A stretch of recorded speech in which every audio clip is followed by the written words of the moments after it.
Good morning, beloveds. It is Monday. It is cold, which is relative, okay? It's like 49, I think. And since I meet my trainer in his garage, it was cold. I was more than halfway through the workout before I took my jacket off. And then I came home and spent 8 minutes looking for my cat. Which is, okay, so my Maine Coon has hyperthyroid, which means we give him a medication, an ear gel, twice a day.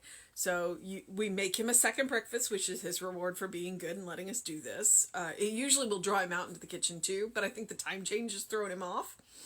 And so I came home and I went and I fixed, I did my post-workout water and then made his second breakfast, and then I put the little finger condom on and put the medication on my finger, and then I couldn't find the cat. And I called, and finally, and I really, honestly, I still have no idea where he was. Because when I finally saw him, and he's big, like he's tall, and his heaviest weight, he was 21 pounds, so he is a big cat. When he came around, I saw him in the hallway, and I was like, and he was going somewhere, and I was like, but where did you come from? Where did you go? So for 8 minutes, I'm walking around the house calling a cat. Have you ever called a cat? They don't come when you call. So that's how my morning started out. It's going to be a good week. All right. It is November 2nd. Our title today is Divinity.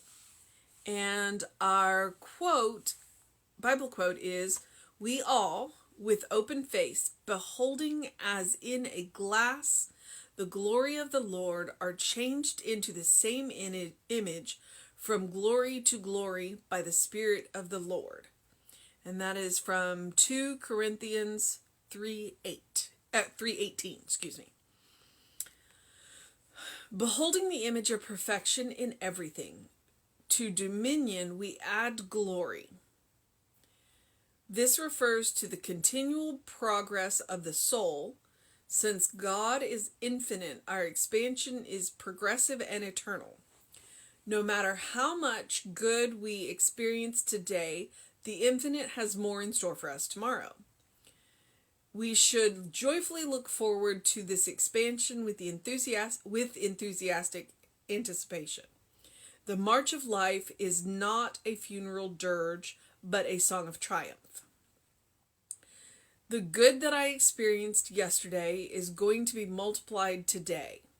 I cast this good upon every wind of heaven, knowing that it goes out to bless. I condition my mind to accept greater good for myself and for others. I wait calmly, but with joy, for the new experiences to come to me, for new opportunities for service.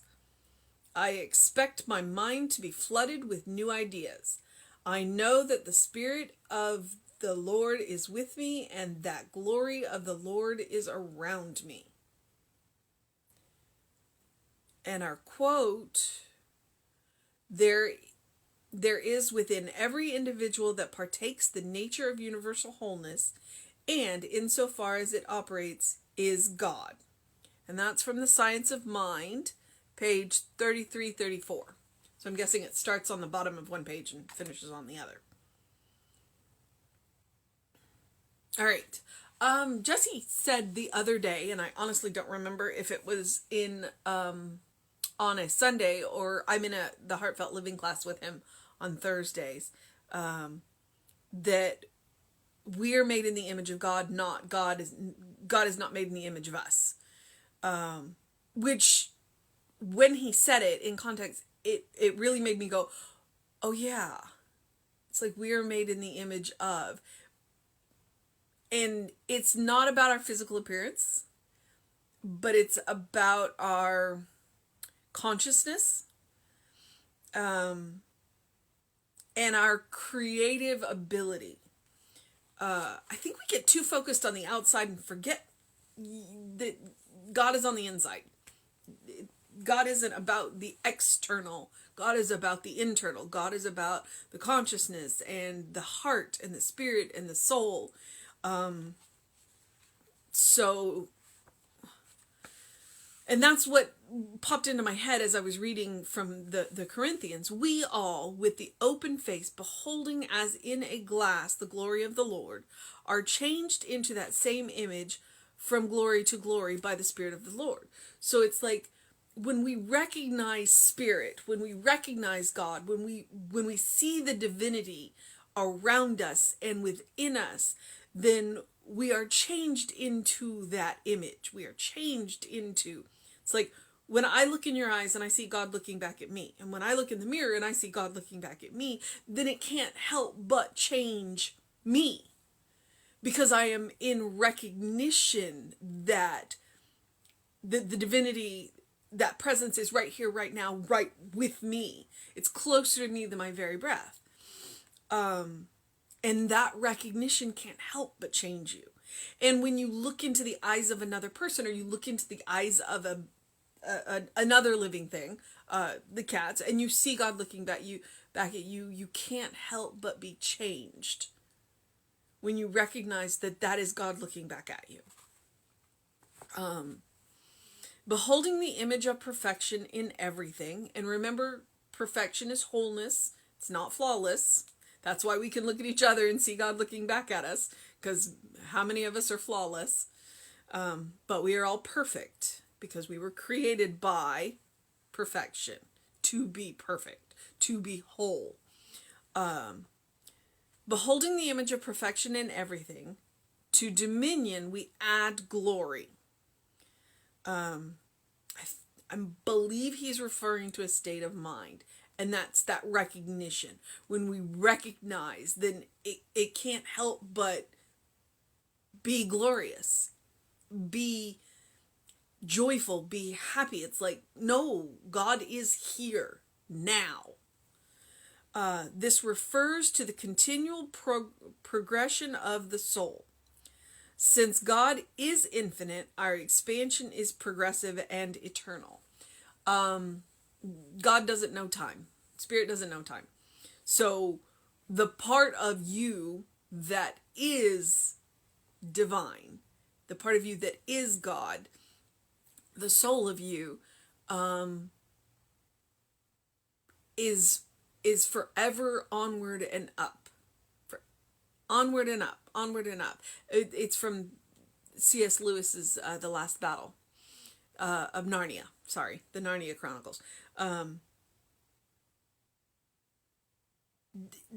Ernest doesn't exactly believe in reincarnation, but he does believe that the soul, the individualized center of the divine that you are, does continue on.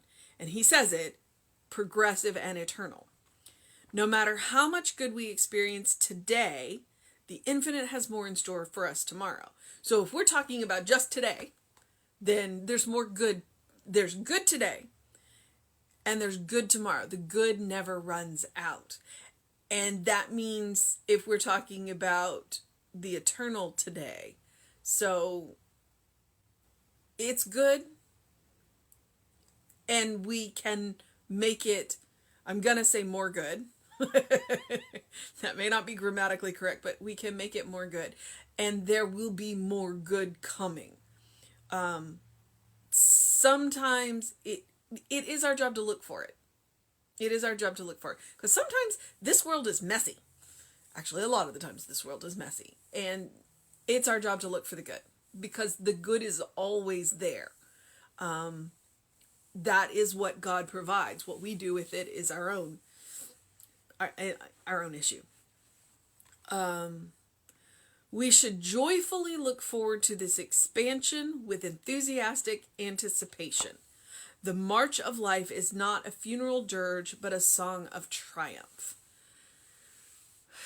Life goes on, even when it doesn't look like we expect it to. And sometimes what we're working through it's hard to look with joyful anticipation, but then we remember that no matter what happens, it goes on. And maybe if we look with joyful anticipation, it'll be a little bit better. And I'm clearly working through something here, so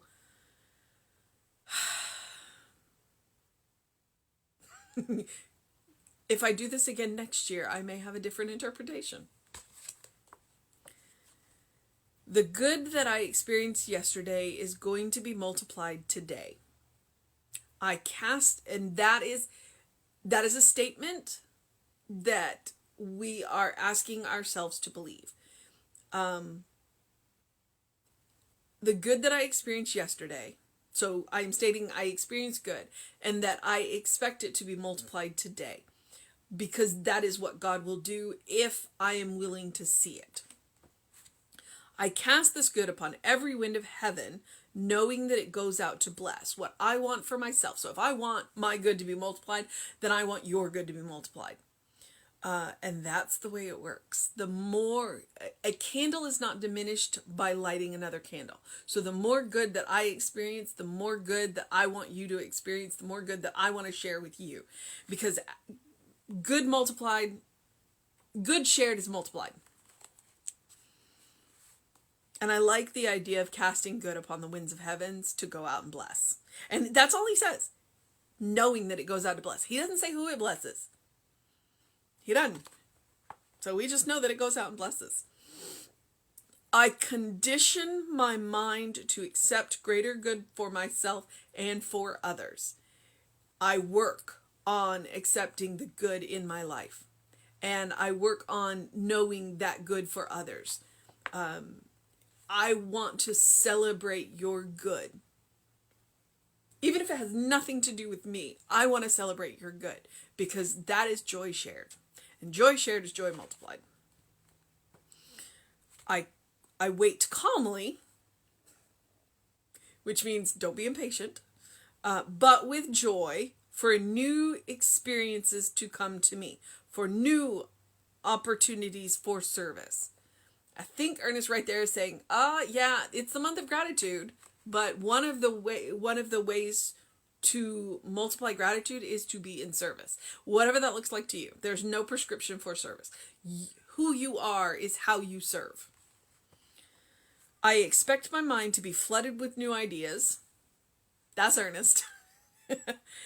I know that the Spirit of the Lord is with me, and that the glory of the Lord is around me.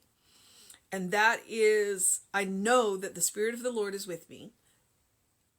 I'm encouraging you to look in the mirror and see the Spirit of God looking back at you. I'm encouraging you to look at other beings' eyes, look in their eyes and see the Spirit of God looking back at you. I'm encouraging you to look around. And when you look around with the eyes of gratitude at all of the stuff, then you will see that it is holy. And then you see the glory of the Lord around you. Opening your eyes in the morning is glory to the Lord, because you opened your eyes today. And for all of the people that don't open their eyes today, that's also the glory of the Lord, because we know that they are in the new expansion of progressive and eternal. And it means that it doesn't mean we don't miss them, but it means that we know that they're held closer to the glory of the Lord. So, there is within every individual that partakes of the nature of the universal wholeness, and insofar as it operates, is God. Insofar as it operates. If you are willing to partake of the nature of the universal wholeness, if you are willing to accept the Christ consciousness, then there's God. God is always within you, but it is your job. It is to operate within that nature. And that nature is life, and that nature is love, and that nature is goodness, and that nature is gratitude, and that nature is joy. And that's the power. So, I'm going to move into the process of my day, and I am going to encourage you to do something loving for yourself, do something kind for yourself, do something compassionate for yourself, whatever that looks like to you. I do encourage you to go look in the mirror and see the glory of God looking back at you. To remember that we are made in Spirit's image, that we are made in that Spirit's pattern. And Spirit's pattern is life, and it is love, and it is joy. Life marches onwards. It may be a bit cool if you live in my area to open your windows. Us Southerners, we don't like it cold. I like it cool, not cold. So, but get some fresh air, get a fresh perspective, and open the windows of your soul. Allow the breath of heaven to remind you you live in heaven now. Allow that breath of heaven to come in and sweep away the cobwebs. Yeah, I know, Halloween was just a couple of days ago. To sweep away the cobwebs and to remind you that everything is made in the image of God. Everything around you is holy. Everything around you is sacred. That means that you are holy and that you are sacred and that you are a beloved child of God.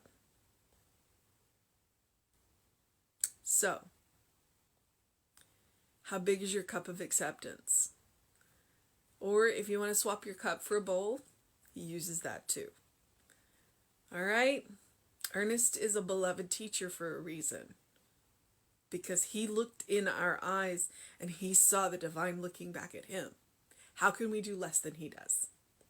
So, Reverend David will be on around 5 p.m. with you. I will be back with you at 9 a.m. It is a little cool, but it's supposed to be 70 degrees, so stay warm until it warms up. And do what you need to do to make it a fantastic day, and know that you are loved. All right, beloveds, have a wonderful day.